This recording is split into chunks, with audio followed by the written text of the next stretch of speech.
Hi guys எல்லாரும் எப்படி இருக்கீங்க? இன்னைக்கு நம்ம The Devil is a Part-Timer anime season 1 உடைய எபிசோட் 4 தான் பார்க்க போறோம். அதனால இதுக்கு முன்னாடி இருக்கக்கூடிய எபிசோட யாராச்சும் பார்க்கல கீழ டிஸ்கிரிப்ஷன்ல லிங்க் இருக்குது. அதை யூஸ் பண்ணி போய் ஒன்ஸ் பார்த்துட்டு வந்துருங்க. அது மட்டும் இல்லாம நிறைய பேர் கமெண்ட் செக்ஷன்ல ப்ரோ இந்த அனிமேவை ஆல்ரெடி நிறைய பேர் பண்ணிட்டாங்க ப்ரோ, நாங்க அங்கெல்லாம் பார்த்துட்டோம், எங்களுக்கு இது தேவையில்ல, சீசன் 2 குள்ள போங்க அப்படின்ற மாதிரி கேக்குறீங்க. தாராளமா என்னால போக முடியும் நீங்க கேக்குற மாதிரி. ஆனா அதுல இருக்கக்கூடிய ஒரு சின்ன பிரச்சனை என்னன்னா, நம்ம சேனலுக்கு இப்பதான் யாராச்சும் புதுசா வந்து இந்த அனிமேயை பார்க்க ஆரம்பிச்சிருப்பாங்க. அவங்களுக்கு எல்லாம் சீசன் 1 எங்க இருக்குது ஒரு இனிமே தெரியலையே அப்படின்ற மாதிரி ஒரு குழப்பம் வந்துரும். அந்த ஒரு காரணத்துக்காக மட்டும் தான் நான் ஒரு அனிமேவை எடுக்கிறேன்னா அதோட ஆரம்பத்துல இருந்து நான் சொல்றேன். உங்களுக்கு இன்னும் புரியுற மாதிரி சொல்லணும்னா இந்த ஒன் பீஸ், நருட்டோ, டிராகன் பால் சி அந்த மாதிரி பெரிய பெரிய அனிமே இருக்கு இல்லையா, அந்த அனிமேவிலையும் நிறைய பேர் எக்ஸ்பிளைன் எல்லாம் பண்ணிருக்காங்க. அப்படி இருக்கும்போது அவங்க பண்ண வரைக்கும் இருக்கட்டும், அதுக்கப்புறம் நம்ம பண்ணுவோம்னு சொல்லி நான் எக்ஸ்பிளைன் பண்ணா உங்களுக்கு புரியுமா? புரியாது இல்லையா? அதனாலதான் புதுசா பாக்குறவங்களுக்கும் ஸ்டோரி முழுசா புரியணும்ன்றதுக்காக நான் ஆரம்பத்துல இருந்தே ஒரு அனிமேவை எக்ஸ்பிளைன் பண்றேன். அதனால உங்களுக்கு பார்க்கணும்னு விருப்பமா இருந்தா தாராளமா பாருங்க. இல்ல நான் இக்னோர் பண்ணிக்கிறேன், நான் செகண்ட் சீசன் வந்ததுக்கு அப்புறம் தான் பார்க்க போறேன்னா ஒரு பிரச்சனையும் இல்ல. செகண்ட் சீசன் வரும்போது நீங்க பாருங்க. நான் உங்களை இப்பயே பார்த்தாகணும், நீங்க பார்த்துதான் அவனு நான் கத்திய வச்சு மிரட்டுறேன். அதனால உங்களுக்கு பிடிச்சிருந்தா பாருங்க, இல்லையா இக்னோர் பண்ணிட்டு நிறைய கண்டென்ட் இருக்குது, அந்த கண்டென்ட்டை எக்ஸ்ப்ளோர் பண்ணி ஜாலியா என்ஜாய் பண்ணுங்க. எனக்கு யூடியூப்குள்ள வரதுக்கு காரணமே உங்களுடைய டைம் பாஸுக்கும் உங்களுடைய என்டர்டைன்மெண்ட்டுக்கும் தான். அதனால என்னுடைய சேனல்ல இருந்து அது உங்களுக்கு கிடைக்கலனா என்ன மன்னிச்சிருங்க. நான் முடிஞ்ச அளவுக்கு சீக்கிரம் சீசன் 2 கொண்டு வரேன். அப்ப நீங்க தாராளமா என் சேனல் வந்து என்ஜாய் பண்ணலாம். ஆனா அதுக்கு முன்னாடி புதுசா நம்ம சேனலுக்கு நிறைய பேர் வந்திருப்பீங்க. அவங்க எல்லாரும் உடனே சப்ஸ்கிரைப் பண்ணுங்கலாம் நான் கேட்க போறது கிடையாது. எப்பயும் போல இந்த வீடியோவை பார்த்து முடிச்சுட்டு நம்ம சேனல்ல இருக்கக்கூடிய மற்ற வீடியோ எல்லாத்தையும் நீங்க ஒரு தடவை செக் பண்ணி பாருங்க. அப்போ உங்களுக்கு பிடிச்சிருந்தா மட்டும் சப்ஸ்கிரைப் பண்ணி பெல் ஐகான் ஆல்ல வச்சுக்கோங்க. அது கூட சேர்த்து நம்ம சோஷியல் மீடியாவோட லிங்க் எல்லாமே கீழே டிஸ்கிரிப்ஷன்ல கொடுத்துருக்கேன். அதை யூஸ் பண்ணி ஃபாலோ பண்ற மாதிரி இருந்தாலும் ஃபாலோ பண்ணிக்கோங்க. ஏன்னா நீங்க இப்ப பாத்துக்கிட்டு இருக்கிறது இன்ஃபினிட்டி அனிமேஷன் சேனல். வாங்க டைம் வேஸ்ட் பண்ணாம இந்த எபிசோடுக்குள்ள போயிடலாம். சோ இந்த எபிசோட ஓபன் பண்ணதும் டீமன் லார்ட் ஃபார்ம்ல இருக்கக்கூடிய சைட்டனை பார்த்துட்டு எமிலியா அப்படியே தகச்சு போய் நின்னுட்டு இருக்கா. ஏன்னா இவன் டீமன் லார்டா இருந்துகிட்டு மக்களை எல்லாருமே காப்பாத்திக்கிட்டு இருக்கான் இல்லையா, அதனாலதான் ஏன் இப்படி பண்றான், எதுக்காக இப்படி பண்றான்ற மாதிரி யோசிக்கவும் இவ தன்னுடைய சின்ன வயசுல நடந்த விஷயங்கள் எல்லாத்தையுமே நினைச்சு பாக்குறா. ஏன்னா இவள சின்ன வயசுல இருந்து அப்பா மட்டும் தான் கூட இருந்து வளர்த்துக்கிட்டு இருக்காரு, அம்மா எங்க போனாங்கன்னே தெரியல. அப்படி இருக்கும்போது இவ தான் வீட்டுல சாப்பாடு செய்யறது எல்லாமே. அப்படிதான் ஒரு நாள் சாப்பாடு செஞ்சு எடுத்துட்டு தன்னுடைய அப்பா கூட உட்காந்து சந்தோஷமா சாப்பிட்டுக்கிட்டு இருக்கும்போது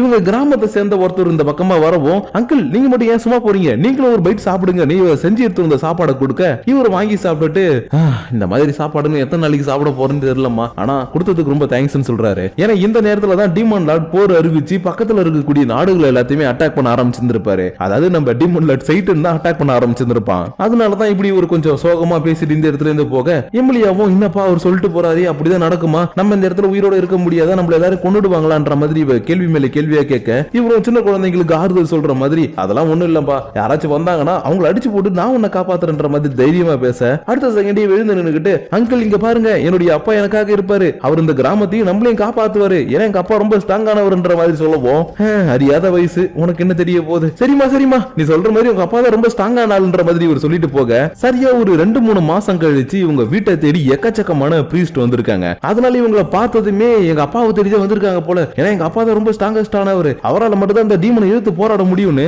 வேக வேகமா ஓடி வந்து அப்பா உங்களை கூட்டிட்டு போறதுக்காக ஆள் வந்திருக்காங்கன்னு வந்து கூப்பிட இவர் வந்திருக்கவங்கள பார்த்துட்டு, எமிலியா என்ன மன்னிச்சிடுமா, உங்ககிட்ட இப்ப நான் உன்னுடைய அம்மாவை பத்தியான உண்மைகளை சொல்ல போறேன். என்னன்னா உங்க அம்மா சாதாரண ஹியூமன் இல்ல, அவ ஒரு ஏஞ்சல். அதனால இப்ப அவங்க வந்திருக்கிறது என்ன கூட்டிட்டு போறதுக்காக இல்லமா, உன்னை கூட்டிட்டு போறதுக்காக தான். ஏன்னா ஆஃப் ஹியூமன் ஆஃப் ஏஞ்சலா பிறந்திருக்கக்கூடிய ஒன்னால மட்டும் தான் டீமன் லார்டை எதிர்த்து சண்டை போட முடியும். அதனால அப்பா இப்படி பண்றதுக்காக என்ன மன்னிச்சிருமான்னு இந்த அறியாத வயசுல இவளுக்கு விருப்பம் இல்லனாலும் இவங்க கூட அனுப்பி வச்சுட்டாரு. ஆனா இப்படி ஒரு அனுப்பி வச்சதுக்கு அப்புறம் சரியா ஒரு வருஷம் கழிச்சு டீமன் லார்ட் ஆர்மியில இருக்கக்கூடிய லூசிபர் தன்னுடைய படையை கூட்டிட்டு வந்து எமிலியாவுடைய அப்பா இருக்கக்கூடிய கிராமத்தை மொத்தமா அட்டாக் பண்ணிட்டான். அது மட்டும் இல்லாம அந்த அட்டாக்ல எக்கச்சக்கமான பொதுமக்கள் இறந்து போனது மட்டும் இல்லாம எமிலியாவுடைய பாசமான அப்பாவும் இறந்து போயிட்டாரு. அதனால இந்த விஷயத்தை எல்லாத்தையும் தெரிஞ்சுக்கிட்டதுக்கு அப்புறமேட்டு தான் நான் எப்படியாச்சும் அவனை பழி வாங்கணும், அதுக்கு எனக்கு பவர் வேணும், எனக்கு நிறைய விஷயங்களை சொல்லி கொடுங்கன்னு வெளியில எல்லா விஷயத்தையும் கத்துக்கிட்டு கருணையே இல்லாம எக்கச்சக்க பேரை கொண்ட டீமன் லார்டையும் அவனுடைய ஆர்மியில இருக்கவங்களையும் நான் கொல்லுவேன்னு இவன் வெறி பிடிச்ச மாதிரி தெரிஞ்சுக்கிட்டு இருந்தா. ஆனா இன்னைக்கு சைட்டன் எக்கச்சக்க பேரை இந்த இடத்துல காப்பாத்தி இருக்கான் இல்லையா, அதனாலதான் எதுக்காக இன்னைக்கு இவன் கருணை உள்ள மாதிரி நடந்துகிட்டான், எதுக்காக இப்படி பண்ணான்ற மாதிரி பாத்துக்கிட்டே இருக்கும்போது, ஹே எமிலியா உனக்கு என்ன ஆச்சு, எதுவும் பெருசா அடிபடல இல்ல, மண்டையில ஏதோ அடிபட்டிருக்கிறதுக்கு காட்டு நான் பாக்குறேன்னு சைட்டனை இவ்வளவு தொட வரவும், ஹே என் மேல கையை வச்சா கையை உடைச்சிருவேன், அது மட்டும் இல்லாம உன்னுடைய டெவில் ஃபார்ம் எங்க போச்சு, திரும்ப இந்த மாதிரி மாறிட்டியன்ற மாதிரி கேட்க இவனும் இதான் நடந்துச்சுன்ற மாதிரி சொல்றதுக்காக வந்திருப்பான். ஆனா அதுக்குள்ள இந்த குட்டி பொண்ணு ஷீகோ இருக்கு இல்லையா, அவ குறுக்க முடியாது உங்களுக்கு ஏதோ ஆகல இல்ல, நீங்க நல்லா தானே இருக்கீங்கன்ற மாதிரி விசாரிக்க இவனும் நீ எதுக்கும் கவலைப்படாதப்பா, நான் நல்லா தான் இருக்கிறேன், அது மட்டும் இல்லாம நீ இப்ப நல்லா தான் இருக்கிற, சோ எந்த பிரச்சனையும் கிடையாதுன்ற மாதிரி பேசிக்கிட்டே இருக்கும்போது, ஏ பசங்களா இங்க இருக்காதீங்க, இங்க இருந்தா உங்களுக்கு பெரிய ஆபத்து அப்படின்னு சொல்லிட்டு இந்த இடத்துல ஒரு போலீஸ் வரவும் இங்க இருக்கக்கூடிய ஷீகோவை பார்த்துட்டு, ஹே உன்னை இங்கே பார்த்த மாதிரி இருக்கே, நீ இன்ஸ்பெக்டர் சாசுகே உடைய பொண்ணாப்பான்ற மாதிரி கேட்க இவனும் ஆமா அவர்தான் என்னுடைய அப்பான்ற மாதிரி சொன்ன உடனே சைட்டனுக்கு முன்னாடி நடந்த விஷயங்கள்லாம் ஞாபகம் வருது. அதாவது இந்த உலகத்துக்கு வந்த உடனே ஒரு போலீஸ் ஹிப்னோடைஸ் பண்ணி அவர்கிட்ட நிறைய விஷயங்கள் கிட்ட இருந்திருப்பாரு இல்லையா, அவர் வேற யாரும் கிடையாது, நம்ம ஸ்ரீகோவுடைய அப்பா தான். அதனாலதான் எனக்கு இது தெரியாம போயிடுச்சுன்ற மாதிரி இவன் பாத்துக்கிட்டு இருக்கும் போதே ஸ்ரீகோவும் மாவ் நீங்க எதுவும் தப்பா நினைச்சுக்காதீங்கன்ற மாதிரி சொல்ல வர, ஹே நானே புரிஞ்சுக்கிறேன்ப்பா, உங்க அப்பா கேட்டாருன்னா நான் ஜஸ்ட் வெளியில போன அந்த இடத்துல இந்த மாதிரி ஆக்சிடென்ட் ஆச்சுன்னு சொல்லு, மத்தபடி நீ டேட்டிங் வந்ததை பத்தி சொல்ல வேணாம்னு சொல்லிடுறான். ஏன்னா யாராச்சும் இந்த மாதிரி டேட்டிங் போன இடத்துல இந்த மாதிரி அசம்பாதம் ஆயிடுச்சு அப்படின்ற மாதிரி சொன்னாங்கன்னா தப்பா நினைப்பாங்க இல்லையா, அதனாலதான் ஓகேப்பா என்னால புரிஞ்சுக்க முடியுது, உங்க அப்பாட்ட இந்த மாதிரிலாம் சொல்லாத, அதுக்கு பதிலா கொஞ்சம் மாத்தி சொல்லிக்கோன்ற மாதிரி சொல்லிட்டு இவங்க இங்க அனுப்பி வச்சதுக்கு அப்புறம் எமிலியாவும் சைட்டனும் தனியா நின்று நிறைய விஷயங்களை பத்தி பேச ஆரம்பிக்கிறாங்க. அதாவது இப்ப நிலநடுக்கம் வந்துச்சு இல்லையா, இது சாதாரண நிலநடுக்கம் கிடையாது, யாரோ வேணும்னே அட்டாக் பண்ணிருக்காங்க, இது பிளான் பண்ணி பண்றாங்கன்ற மாதிரி இவன் சொல்ல எமிலியாவுக்கு செம ஷாக்கு. ஏன்னா இந்த உலகத்துல இவங்களை தவிர இவங்களுக்கு யாருமே பெருசா எதிரியும் கிடையாது, யாருக்கிட்டையும் சண்டைக்கும் போனது கிடையாது, அதனாலதான் யார் நம்மள பிளான் பண்ணி அட்டாக் பண்றா, இது எங்க இருந்து நடக்குதுன்னு திரும்பவும் கேட்க ஈஸ்லாவில இருந்து நடக்குதுன்னு இவன் சொல்லவும் இவளால சுத்தமா நம்பவே முடியல. ஏன்னா ஈஸ்லா எங்கே இருக்குது, இந்த பூமி எங்கே இருக்குது, அப்படி இருக்கும்போது அங்க இருந்து நம்ம இருக்கக்கூடிய இடத்தை கண்டுபிடிச்சு எப்படி அவங்க அட்டாக் பண்றாங்க, அதனால எனக்கு கொஞ்சம் புரியுற மாதிரி சொல்லன்ற மாதிரி கேட்கவும் இவனும் இவனுக்கு தெரிஞ்ச விஷயத்தை பத்தி சொல்லலான்னு வரான். ஆனா அதுக்குள்ள எமிலியாவுடைய ஃப்ரெண்ட் இந்த இடத்துக்கு வந்து எமிலியா உனக்கு எதுவும் ஆகலன்ற மாதிரி கத்திக்கிட்டு இருக்க, சரிப்பா உன்னுடைய ஃப்ரெண்ட் இந்த இடத்துக்கு வந்துட்டா, அதனால நீ இப்ப கிளம்பு, இதை பத்தி நம்ம அப்புறமா பேசலாம்னு சொல்லி இவளை அனுப்பி வைக்கவும் கரெக்டா இப்பதான் ஆசியில இந்த இடத்துக்கு ஓடி வந்து எனது அரசை என்னை மன்னித்து விடுங்கள் அரசை, என் மீது கோபம் கொள்ளாதீர்கள் அரசையே கதறிக்கிட்டு இருக்கிறான். ஏன்னா சைட்டனுக்கு எந்த ஒரு பிரச்சனை வந்தாலும் சரி இல்ல ஏதாவது ஒரு ஆபத்து வந்தாலும் சரி இவன் தான் முன்னாடி நின்று சைட்டனா பாதுகாத்து இருந்திருக்கணும். ஆனா இந்த பில்டிங் எல்லாமே இடிஞ்சு விடும்போது ஐயோ என்னுடைய உயிர் முக்கியம்டான்னு சொல்லிட்டு இவன் ஓடி போயிட்டான். அதனாலதான் நான் தவறு பண்ணிட்டேன் அரசை, என்னை மன்னித்து விடுங்கள், என் மீது கோபம் கொள்ளாதீர்கள்ன்ற மாதிரி இவன் கதறிக்கிட்டே இருக்க. ஆனா இவனுக்கு எதுவுமே ஆகலன்றதுனால ஆசில் இங்க பாரு எதுக்கு கவலைப்படாத, எனக்கு தான் எதுவும் ஆகல, வா போலாம், இந்த மாதிரிலாம் கத்தக்கூடாதுன்னு இவனை சமாதானப்படுத்தி இவன் வீட்டுக்கு கூட்டிட்டு போக இன்னொரு பக்கம் எமிலியா தன்னுடைய ஃப்ரெண்டு வீட்டுல தான் இருக்கிறா. ஏன்னா இவளுடைய வீடு இந்த சம்பவம் நடந்த இடத்துக்கு ரொம்பவே பக்கத்துல இருக்குது. அதனாலதான் இவளுடைய ஃப்ரெண்டை பார்த்ததும் சரி ஓகே இன்னைக்கு நைட் இங்கே தங்கிட்டு மறுநாள் கடையில கிளம்பிடலான்னு எமிலியா இவளுடைய வீட்டுக்கு வந்து கொஞ்ச நேரம் அப்படியே பேசிக்கிட்டு இருக்க எமிலியாவுக்கு ஒரு சின்ன சந்தேகம், என்னன்னா இந்த வீட்டுல இவ மட்டும் தான் இருக்கிறா, அதனால என்னப்பா என்னுடைய பேரண்ட்ஸ் வெளிநாட்டுல இருக்கிற மாதிரி உன்னுடைய பேரண்ட்ஸ் ஏதாவது வெளிநாட்டுல இருக்காங்களான்ற மாதிரி கேட்கவும் இல்ல அவங்க எல்லாருமே இங்கதான் இருக்கிறாங்க, ஆனா நான் தான் அவங்களை விட்டு தள்ளி இருக்கிறேன், ஏன்னா அவங்க கூடவே இருந்தேன்னா அவங்களுக்கு நான் இன்னும் சுமையா பண்றதுனாலதான் என்னால முடிஞ்ச அளவுக்கு தனியா இருந்துகிட்டு என்னுடைய செலவுகளை நானே பாத்துக்கிறேன்ற மாதிரி சொல்லிக்கிட்டு இவளுக்கு சாப்பாடு கொடுத்துக்கிட்டு இருக்க. கரெக்டா இவளுக்கு தன்னுடைய அம்மா கிட்ட இருந்து போன் வந்திருக்கும். அதனால சொல்லுங்கம்மா அப்படின்ற மாதிரி எடுத்து பேசிக்கிட்டு இருக்கும் போதே எமிலியா இங்க இருக்கக்கூடிய ஃபேமிலி போட்டோ எல்லாத்தையும் பார்த்துட்டு ஹே இந்த போட்டோல இருக்கவங்க தான் உங்களுடைய ஃபேமிலியான்ற மாதிரி கேட்க ஆமாமா இவங்க தான் என்னுடைய ஃபேமிலி, ஆனா இன்னைக்கு நடந்த மாதிரியே ஒரு கோரமான சம்பவம் சரியா என்னுடைய சின்ன வயசுல நடந்தது, அதை இன்னமும் என்னால மறக்க முடியலன்ற மாதிரி சில விஷயங்களை இவ பேச ஆரம்பிக்க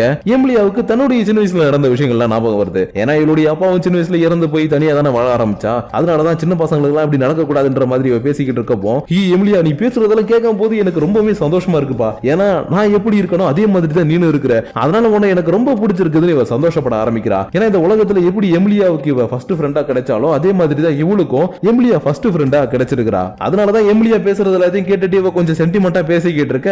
இன்னொரு பக்கம் சைட்டனும் ஆசியிலும் வீட்டுக்கு நடந்து போயிட்டு இருந்தாங்க இல்லையா, அப்ப இவங்களுக்கு ஒரு போலீஸ்கார் வந்து தடுத்து நிறுத்திட்டு தம்பி என்ன ட்ரெஸ் இப்படிலாம் இருக்கு அப்படின்ற மாதிரி விசாரிக்க ஆரம்பிக்கிறாரு. ஏன்னா சைடன் தன்னுடைய உண்மையான ஃபார்முக்கு மாறிட்டு திரும்ப நார்மலா மாறும்போது என்னோட ட்ரெஸ் எல்லாம் கிழிஞ்சு போயிடுச்சு இல்லையா, அதனாலதான் ஏன் அந்த மாதிரி எல்லாம் ட்ரெஸ் பண்ணிருக்க அப்படின்ற மாதிரி விசாரிச்சுக்கிட்டே இருந்தவரு டக்குனு ஹே உங்களை எனக்கு நல்லா ஞாபகம் இருக்குதுப்பா, நீங்க அந்த நாடக கம்பெனில வேலை செய்யறது தானே, ஆனா ஒரு விஷயம் மட்டும் உண்மைப்பா, உன்னுடைய நாடகத்துக்காக இந்த மாதிரிலாம் ட்ரெஸ் போட்டுட்டு சுத்துற பத்தியா உன்னுடைய இந்த விடாமுயற்சியை பார்க்கும்போது எனக்கு ரொம்பவே சந்தோஷமா இருக்குதுப்பா, அதனால இப்ப நான் சொல்றது மட்டும் நல்லா ஞாபகம் வச்சுக்கோ, இந்த அளவுக்கு நீ ஹார்ட் ஒர்க் பண்றதுனால கண்டிப்பா ஒரு நாள் இல்ல ஒரு நாள் நீ பெரிய ஆளா வருவப்பா, இது சத்தியம் பண்ற மாதிரி ஒரு சொல்லிட்டு கிளம்பி போக இன்னொரு பக்கம் எமிலியாவுடைய ஃப்ரெண்டு டிவில நியூஸ் பார்த்துக்கிட்டு இருக்கும் போது நம்ம நாட்டுடைய கிரைம் ரேட் அதிகமாயிடுச்சு, எக்கச்சக்கமான திருடர்கள் எல்லாம் வெளியில சுத்துறாங்க, சோ நைட் நேரத்துல வெளியில போறதை அவாய்ட் பண்ணுங்கன்ற மாதிரி ஒரு நியூஸ் சொல்லவும் என்ன பண்றது நம்மளுக்கு எல்லாம் ஒரு ஹேண்ட்ஸமான பையனோ இல்ல ஸ்ட்ராங்கஸ்டான ஒரு பையனோ நம்ம கூட இருந்தா தாராளமா வெளியில போயிட்டு வரலாம், ஆனா எமிலியா உனக்கு இந்த பிரச்சனை இல்ல, ஏன்னா உனக்கு தான் அந்த ஹேண்ட்ஸமான பையன் பாய் ஃப்ரெண்டா கிடைச்சிருக்கானேன்ற மாதிரி சொல்லவும் என்னது பாய் ஃப்ரெண்டா யாரடி சொல்ற, அதான் பையன் இன்னைக்கு உன் பக்கத்துல நின்னு பேசிக்கிட்டு இருந்தானே அடி பாவி அவன் என் பாய் ஃப்ரெண்ட்லாம் கிடையாது அவன் என்னோட எதிரின்ற மாதிரி சொல்லவும்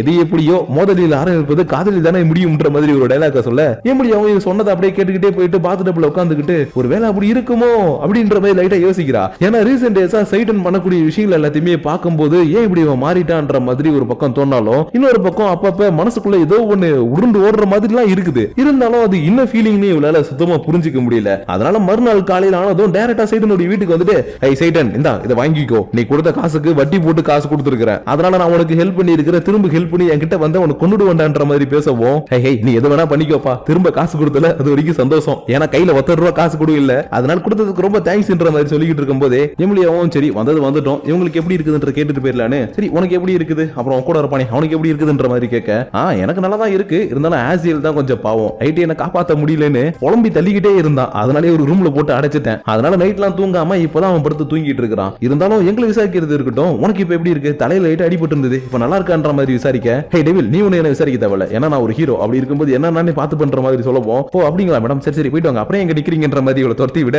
இவ்வளவு ஆமா நான் எங்க நிக்கிறேன், நான் கிளம்புறேன்ற மாதிரி கோவத்துல கிளம்பி வெளியில வரா. ஆனா அடுத்த செகண்டே கால் தடுமாறி கீழே விழவும் இவளுக்கு மூஞ்சி முகரன்னு எல்லா இடத்துலயும் செம அடிபட்டு இருக்குது. இதுல வேற இவ விழுந்த சத்தத்தை கேட்டுட்டு ஆஜியில எழுந்துட்டான். அதனால என்ன இப்படி அடிபட்டு இருக்குது என்ற மாதிரி இவளுக்கு மருந்து வைக்கலான்னு பார்த்தா கூட இவங்கள்ட்ட மருந்தே இல்ல. அதனால நான் பக்கத்துல இருக்கக்கூடிய சூப்பர் மார்க்கெட்டுக்கு போயிட்டு மருந்து வாங்கிட்டேன்னு சொல்லிட்டு இவங்க ரெண்டு பேரும் தனியா விட்டுட்டு போக, சைட்டனும் சரி பாவம் பாக்குறதுக்கு ரொம்ப பாவமா இருக்குது, இந்தம்மா கொஞ்சோண்டு மருந்து வச்சுக்கின்னு கொஞ்சம் டவல்ல டிஞ்சர்ல வச்சு எடுத்துட்டு போய் கொடுக்குறான். ஆனா இவளுக்கு தான் இவனை சுத்தமா பிடிக்காது. அதனால நீ என்ன துரத்தவள, நானே என்ன பாத்துக்கிறேன்னு டிஞ்சரை வாங்கி இவளையே வைக்கிறேன்ற பேர்ல வச்சுக்கிட்டு எரிச்சல உண்டாக்கிக்க, இது எல்லாத்தையும் பார்த்துட்டு இருந்த சைட்டனும் சரி சரி உனக்கு தான் எரிச்சலா இருக்குல்ல, நான் வேணா உனக்கு ஹெல்ப் பண்றேன்ற மாதிரி ஹெல்ப் பண்ண கேட்கறான். ஆனா இவன் சொல்றது எதுவுமே இவளால ஏத்துக்கவே முடியல. ஏன்னா இவங்க உலகத்துல இவன் ரொம்பவே கெட்டவனா இருந்தா இல்லையா, அதனால ஏன்டா அந்த உலகத்துக்கு வந்ததுக்கு அப்புறம் இப்படி நல்லவனா மாறின, இப்படி நல்லவனா மாறினதுனால அந்த பொண்ணு வேற அவனை லவ் பண்றா, அதனால ஒரு டெவில் இப்படி இருக்கிறத பார்க்கும்போது எனக்கு ரொம்பவே கடுப்பா இருக்குடான்ற மாதிரி இவ கத்த ஆரம்பிக்க, இவனும் ஆமா நீ மட்டும் என்ன ஹீரோ மாதிரி நடந்துக்கிற, நீ சின்ன புள்ள மாதிரி படிக்கட்டுல இருந்து கீழே விழுந்து மூஞ்சி முகர்ல அடி வாங்கிட்டு இருக்கன்ற மாதிரி கலாய்க்க ஆரம்பிக்கவும் இவ பதிலுக்கு எதுவுமே பேசாம அப்படியே ஒரு நிமிஷம் அமைதியாயிட்டு, நீ ரொம்பவே நல்லவனா மாறிட்ட, ஆனா ஈஸ்லால நீ இப்படி இல்ல, நீ மட்டும் அப்ப நல்லவனா இருந்ததுன்னா எக்கச்சக்க பேர் தேவையில்லாம தன்னோட உயிரை விட்டுருக்க மாட்டாங்க, அதனால அங்க நல்லவனா இல்லாம இங்க வந்து எதுக்குடா நல்லவனா இருக்கிற, என்னுடைய அப்பா உன்னாலதான் இருந்தா தீமான்ற மாதிரி இவ அழுக ஆரம்பிக்கவும் சைட்டனுக்கு இப்ப என்ன பதில் சொல்றதுன்னு தெரியல. ஏன்னா உண்மையாவே இவன் அந்த உலகத்துல இருக்கும்போது எக்கச்சக்கமான கொடுமையை பண்ணியிருக்கிறான். அதனாலதான் என்னடா அது இப்படி அழுகுறாளே, எனக்கு வேற மனசு ரொம்ப கஷ்டமாகுது என்ற மாதிரி பாத்துக்கிட்டே இருந்தவன் ஒரு கட்டத்துல நம்ம மன்னிப்பு கேட்டா இவ நார்மலா மாறிடுவேன் நினைச்சுக்கிட்டு, சாரிப்பா நான் மன்னிச்சிரு, மனுஷங்க இந்த அளவுக்கு நல்லவெல்லாம் இருப்பீங்கன்னு எனக்கு தெரியாம போயிடுச்சு, அதனால நான் பண தப்புக்கெல்லாம் மன்னிச்சிருன்ற மாதிரி மன்னிப்பு கேட்க வர இவ செம்ம கோவத்துல மன்னிப்பா நீ மன்னிப்புலாம் கேட்க கூடாதுன்ற மாதிரி கத்த வரா. ஆனா அதுக்குள்ள ஆசில் கரெக்டா இந்த இடத்துக்கு வந்துட்டான். ஆனா இவன் கூடவே சேர்த்து ஷீகோவையும் கூட்டிட்டு வந்துட்டான். ஏன்னா நேற்று நடந்த சம்பவத்துக்கு அப்புறம் எப்படி எமிலியா வந்து இவனை பார்த்து விசாரிச்சாலோ அதே மாதிரி விசாரிக்கலான்றதுக்காக வந்தா. பட் இந்த இடத்துல இவங்க ரெண்டு பேரும் ஒன்னா இருக்கிறத பார்த்ததும் நான் எதுவுமே பார்க்கலக்க, என்ன மன்னிச்சிருக்கேன், நான் தெரியாதனமா இந்த இடத்துக்கு வந்துட்டேன்னு மனசு உடைஞ்சு போய் இந்த இடத்துல கண் கலங்கிட்டு நின்னுட்டு இருந்திருப்பா. ஆனா இந்த இடத்துல எதுவும் நடக்கல, நாங்க ஜஸ்ட் பேசிக்கிட்டு தான் இருந்தோம். எமிலியா அவளுக்கு எக்ஸ்பிளைன் பண்ணலாம்னு பார்த்தா கூட ஷீகோ இவ சொல்றது எதுவுமே கேட்காம இல்ல என்ன மன்னிச்சிருங்க, நான் தெரியாதனமா இந்த இடத்துக்கு வந்துட்டேன்னு அழுதுகிட்டே இந்த இடத்துல இருந்து ஓடி போயிட்டா. அது மட்டும் இல்லாம அவ ஓடி போன அடுத்த செகண்டே இந்த இடத்துக்கு ஹவுஸ் லேடியும் வந்துட்டாங்க. அதாவது இந்த இடத்துடைய ஹவுஸ் ஓனர் இருக்காங்க இல்லையா, என்னப்பா இந்த இடத்துல இருந்து ஒரு அழகான குட்டி பொண்ணு அழுதுகிட்டே ஓடி போறா, அப்புறம் உன்னுடைய எக்ஸ்ல வரைக்கும் இருக்கிறா, என்னம்மா ஒரே என்ஜாய்மெண்ட் தான் போலன்ற மாதிரி இவனை கேட்கவும், இன்னது நான் இவனுடைய எக்ஸ் கேர்ள் ஃப்ரெண்டா, இவனை நான் டேட்டிங் கூட பண்ணது கிடையாது, இவனுக்கு எனக்கு சுத்தமா ஆகாது, அப்படி இருக்கும்போது இவனை பார்த்து என்னுடைய பாய் ஃப்ரெண்ட் எல்லாம் சொல்லிக்கிட்டு இருக்கீங்க, அதுக்கு வாய்ப்பே இல்லைன்ற மாதிரி இவ கத்த ஆரம்பிக்க, ஹே கண்ணு நீ ஒரு விஷயத்தை மறந்துட்டு நினைக்கிறேன், நான் தான் இந்த இடத்துடைய ஓனர், அப்படி இருக்கும்போது என் முன்னாடி இங்க எல்லாருமே அமைதியா இருக்கணும், அதை விட்டுட்டு கத்தணும்னு நினைச்சீங்க, நான் என்ன பண்ணணும் எனக்கு தெரியாதுன்ற மாதிரி மிரட்டிட்டு டக்குன்னு சைட்டன் கிட்ட ஒரு ஃபார்மை கொடுக்குறாங்க. அதாவது இவங்க வீடை வாங்கினதுக்கு அப்புறம் இவங்க ரெனோவேட்டே பண்ணல இல்லையா, அதனாலதான் இந்த வீட்டை ரெனோவேட் பண்றதுக்கான நோட்டீஸ் இவங்க கிட்ட கொடுத்தது மட்டும் இல்லாம, ஹே நான் உங்ககிட்ட இன்னொரு விஷயம் சொல்லணும், என்னன்னா அந்த அழுதுகிட்டே போனால குட்டி பொண்ணு அவ, அப்புறம் இந்த இடத்துல அடிக்கடி வரக்கூடிய நிலநடுக்கம், இதுக்கெல்லாம் என்ன தொடர்பு இருக்குன்னு ஒரு நாள் யோசிச்சு பார்த்திருக்கீங்களா? அப்படி இல்லனா நல்லா யோசிச்சு பாருங்க. ஏன்னா ஒரு சக்தி வாய்ந்த பொண்ணு அழ வச்சீங்கன்னா இப்படிதான் அடிக்கடி நிலநடுக்கம் வரும். அதனால இப்ப அவளை நோக்கி வர ஆபத்துல இருந்து அவளை சீக்கிரமா காப்பாத்துங்க, இல்லனா உங்களுக்கு பெரிய பிரச்சனை தான்ற மாதிரி நிறைய விஷயங்களை உங்களுக்கு புரியாத மாதிரி இவங்க பேசிட்டு போக, இன்னொரு பக்கம் ஈஸ்லால இருக்கக்கூடிய நம்ம எமிலியாவுடைய ரெண்டு ஃப்ரெண்ட்ஸ் இருப்பாங்க இல்லையா, அதாவது இவளுக்கு கீழே ஒர்க் பண்ணிட்டு இருந்தவங்க, அவங்க நம்ம எமிலியாவை பார்க்க போறோம், சீக்கிரமா நம்ம இந்த இடத்துல வேகமா போனா மட்டும் தான் முடியும்னு எமிலியா இருக்கக்கூடிய உலகத்துக்கு போர்ட்டல் யூஸ் பண்ணி வந்துகிட்டு இருக்காங்க. ஆனா இந்த பொண்ணு கூட வரவனுக்கு சீசனிங் சிக் இருக்குது போல, அதனால வர வழி முழுக்க வாந்தி எடுத்துக்கிட்டே வந்துகிட்டு இருக்க, இன்னொரு பக்கம் அழுதுகிட்டே ஒன்னு குட்டி பொண்ணு இருக்கா இல்லையா, அதாவது நம்ம ஷீகோ இருக்கா இல்லையா, அவ தெரியாதனமா ஒரு பையனை இடிக்கவும், சாரிங்க என்ன மன்னிச்சிருங்க உங்களை தெரியாதனமா இடிச்சிட்டேன்னு சொல்ல, ஓ நீ அழுவுறல, நீ இப்படி அழுவணும், இப்படி அழுதா மட்டும் தான் எனக்கு பவர் கிடைக்கும், ஏன்னா மத்தவங்களுடைய சோகம் தான் எனக்கு பலம்னு ஒரு மாதிரி வித்தியாசமா பேசவும், டக்குன்னு ஒருத்தன் வந்து என்ன பாச்சு உனக்கு ஏன் இந்த மாதிரி பேசிக்கிட்டு இருக்கின்ற மாதிரி கைய வைக்க, அடுத்த செகண்டே அவன் பத்தடி தள்ளி போய் விழுறான். என்னடான்னு பார்த்தா இவனுடைய முதுகுல இருந்து ரெண்டு ரெக்கம் முளைக்குது. அதனால இங்க இருக்கிறவங்க எல்லாம் யார் சாமி நீன்ற மாதிரி பாத்துக்கிட்டு இருக்கும்போதே ஹவுஸ் ஓனர் சொல்லிட்டு போனதை கேட்டதுக்கு அப்புறம் சைட்டன் ஆசியல் அப்புறம் எமிலியா மூணு பேரும் அந்த குட்டி பொண்ணை தேடி வராங்க. ஆனா அதுக்குள்ள இந்த இடத்துல பெரிய சம்பவமே நடந்திருக்குது. ஏன்னா ரெக்கையை விரிச்சுக்கிட்டு ஒருத்தன் நின்னா இல்லையா, அவன் தன்னுடைய பவரை யூஸ் பண்ணி இருக்கக்கூடிய பில்டிங் பிரிட்ஜ் எல்லாத்தையுமே போட்டு உடைச்சிக்கிட்டு இருக்கான். அதனால யார் இந்த மாதிரி பண்றது, இவன் எங்க இந்த வந்தான்ற மாதிரி பாத்துக்கிட்டே இருக்கும்போது சைட்டன் மட்டும் இங்க வந்திருக்கிறது யாருன்றத கரெக்டா கண்டுபிடிச்சிட்டான். அதனால இது அவன் தான்ற மாதிரி சொல்லிக்கிட்டே அவங்க கொஞ்சம் சந்தோஷத்தோட மேலே ஏறி அவனை பாக்குறதுக்காக போகும்போது இப்பதான் ஆசியலும் எமிலியாவும் இங்க வந்திருக்கிறது யாருன்றதை ரெகக்னைஸ் பண்ணிட்டு இவனான்ற மாதிரி பாத்துக்கிட்டு இருக்காங்க. இதுக்கேத்த மாதிரி இந்த இடத்துக்கு வந்திருக்கிறோம், சொல்லுங்க இப்ப நான் உங்களை எப்படி கூப்பிடணும், டீமுல்லான்னு கூப்பிடணுமா இல்ல இந்த பூமியில இருக்கக்கூடிய உங்களுடைய பேர் என்ன மாவ் அதை சொல்லி கூப்பிடணுமான்ற மாதிரி கேட்க, அது உன் இஷ்டம்பா, நீ எப்படி வேணா என்ன கூப்பிடலாம், ஆனா நீ இன்னும் உயிரோட இருக்கிறது நினைக்கும் போது எனக்கு கொஞ்சம் ஆச்சரியமா இருக்குது, மை டியர் ஜெனரல் லூசிஃபர்னு சொல்லவும் அப்படியே இந்த இடத்துல இந்த எபிசோட முடிக்கிறாங்க. சோ கைஸ் இன்னைக்கு நம்ம பார்த்த இந்த எபிசோடு உங்களுக்கு பிடிச்சிருக்கும்னு நினைக்கிறேன். அண்ட் அது மட்டும் இல்லாம நான் ஏன் ஆரம்பத்துல இருந்து இந்த அனிமையை பண்றேன்றதுக்கான ரீசனும் உங்களுக்கு நான் சொன்னது புரிஞ்சிருக்கும் நினைக்கிறேன். அதனால எனக்கு கொஞ்சம் மட்டும் பொறுத்துக்கோங்க. சீக்கிரமாவே இந்த எபிசோட்ஸ் எல்லாத்தையுமே முடிச்சுட்டு சீசன் 2 நம்ம போயிடலாம். ஆனா அதுக்கு முன்னாடி இந்த வீடியோ பத்தின உங்களுடைய பர்சனல் தாட்ஸ் அண்ட் வியூஸை மறக்காம கீழே இருக்கக்கூடிய கமெண்ட் செக்ஷன்ல கமெண்ட் பண்ணுங்க. அப்படி நீங்க பண்ணக்கூடிய அந்த கமெண்ட்ஸோட சேர்த்து உங்களை நெக்ஸ்ட் எபிசோட மீட் பண்ற வரைக்கும் உங்களிடமிருந்து விடைபெறுவது உங்கள் நான்.